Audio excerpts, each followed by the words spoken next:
Thanks for joining us on the Singer Success Path podcast.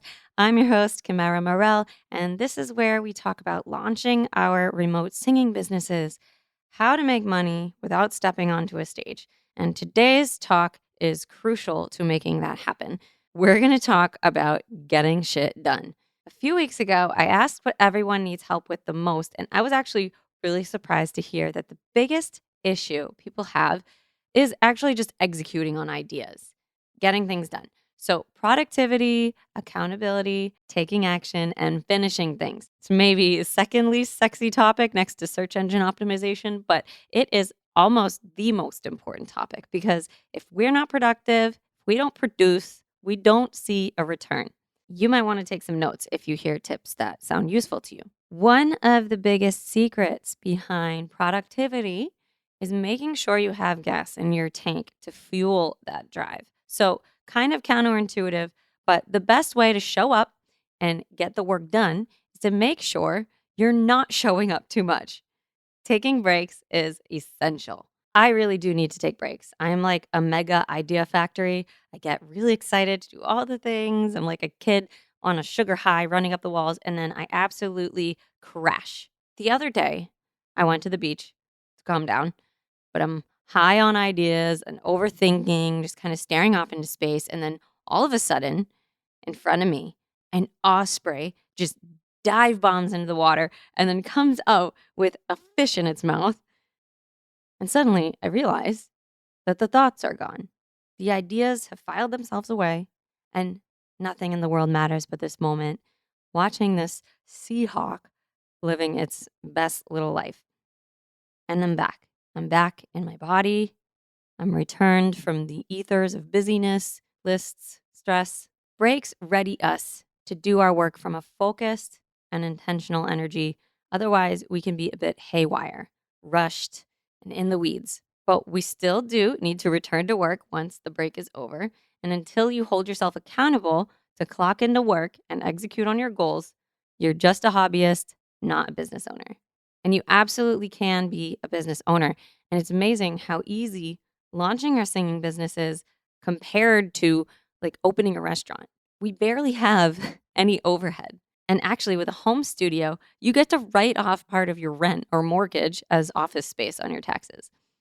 I've been doing a lot of reading lately, and it occurred to me, I'm kind of a slow reader. So check this out. I said to myself, well, then just read faster.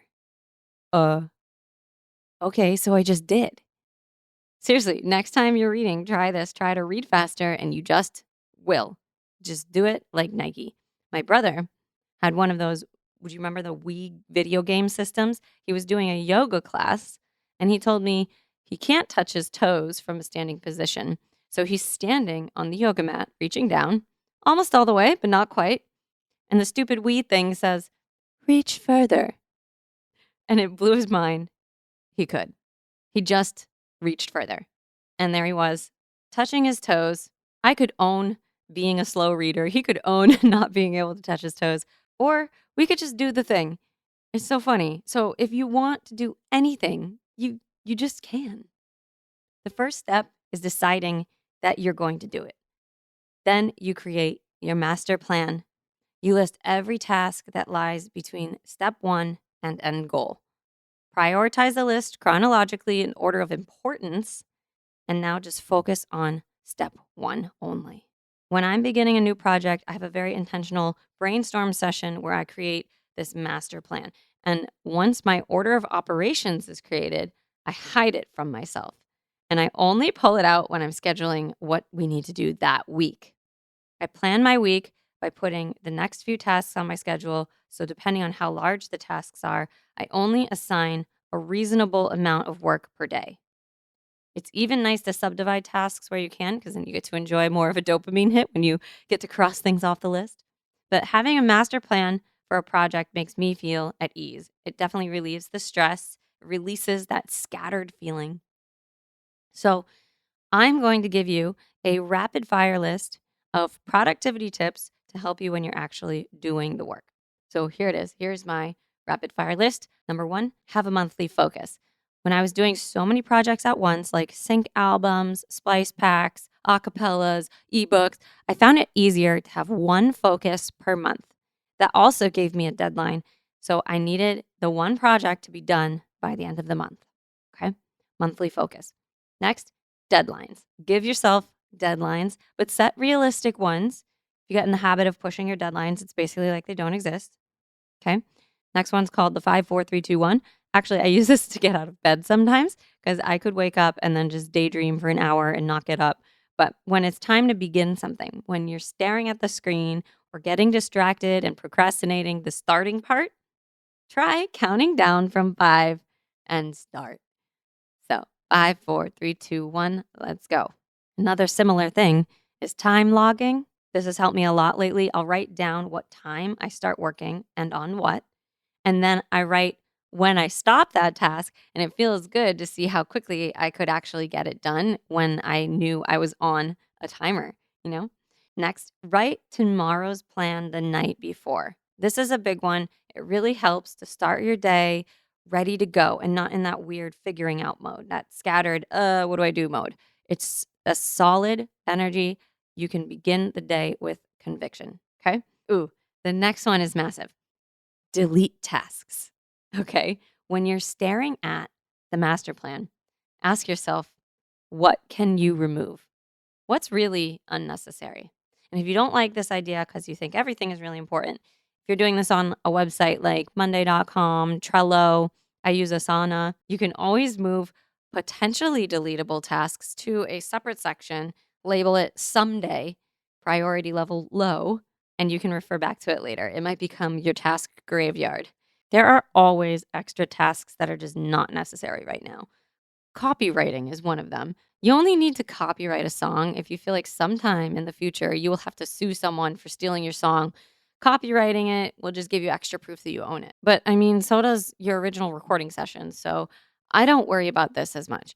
I recently deleted putting a chatbot on my website. It's just not that important to do right now compared to the other things on my list. People could just use my contact form, okay? I think about the Pareto principle with this as well, also known as the 80-20 rule. 80% of results come from 20% of the causes. That might mean that only 20% of what's on your to-do list is really that impactful to your big goal. So focus on executing tasks by order of importance rather than by what you could just get done quickly. Okay, next is the 2-minute rule. If a task takes less than 2 minutes to complete, do it immediately and don't even put it on your list. Okay, this one's called the Eat the Frog concept by Brian Tracy. It's to tackle the most unpleasant or most difficult task first thing in the morning. I actually saw a boutique gym named Eat the Frog. I thought that was funny.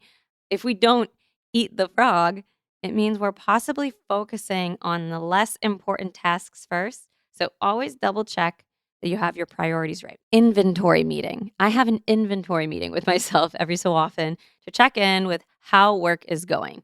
Asking myself things like, what is working? What is not working? Where am I placing most of my attention?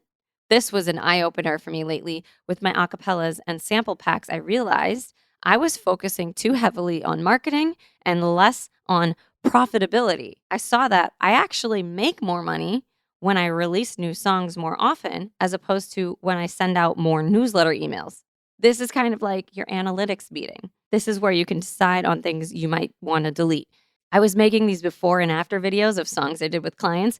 People loved them at first, but then they got bored and I got less engagement. So I eventually stopped making those videos because I checked the analytics and we were just not getting as much engagement on those. Your inventory meeting is also where you can get real with yourself and call yourself out on what you're avoiding. What tasks have been sitting on your to-do list the longest? Why do you think that is? Should you delete them or should they be the first thing you do tomorrow? All right. Another thing, when you're starting some kind of big task, put the phone in the other room and close any computer programs that you're not using. That's a good one. Okay. I don't know if I like this one, but some people do. It's the Pomodoro technique. It's to time block only 25 minutes to a task and then take a break. Apparently, working in short bursts can improve your focus. I also read about something called the Zeigarnik effect, which is when tasks are interrupted, you actually remember those tasks better. So when you return to work, I guess you're more efficient. I don't know. I personally feel like starting is the hardest part. So if I've got the ball rolling, I don't want to stop. I just finish all the way to the end. But these are all just suggestions, right? We're all motivated differently. So it's okay that some of these things are not for everyone. My boyfriend likes to work by sitting in a relatively uncomfortable chair. He says it keeps him focused, but I like to be comfy while I work. So to each his own. Removing social media from the phone. This one is weird, especially if you're using social media to promote your business. I do often delete Instagram from my phone only to reinstall it later that week because something doesn't work on the website or whatever. But I do try to delete social media from my phone. And then I have an intentionally scheduled time to go online and respond to comments and DMs. I actually do use a scheduler called Metricool, and that has the ability to see all my social media inboxes in one place. So for the most part, I don't even need to go to the social media apps themselves. Okay, so that's a pretty good batch of tips. If we go into too many tips, we might even be procrastinating. Procrastinating is sneaky, by the way. Busyness can be procrastination disguised as productivity. So be careful and really ask yourself, am I being productive or am I just being busy? Okay.